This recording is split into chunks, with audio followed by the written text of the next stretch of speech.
Why did 17th century nobles rarely step outside without an umbrella? Dive into the fascinating evolution of this everyday item from a symbol of luxury to a household essential.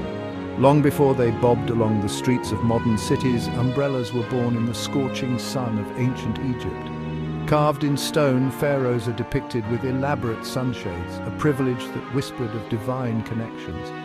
Fast forward a few centuries, and the Greeks and Romans are adopting these shady accessories, not for rain but for Mediterranean sun. But it's in ancient China where the umbrella truly unfolds its potential. By the 11th century BCE, the Chinese were using bamboo and silk to craft umbrellas that repelled water, a critical innovation reserved for the royals. It wasn't until the late 16th century that Europe caught on to the rainproof benefits, transforming the umbrella from a sunshade to a rain shield. Enter Jonas Hanway, the 18th century Englishman who popularized the rain umbrella in the streets of London.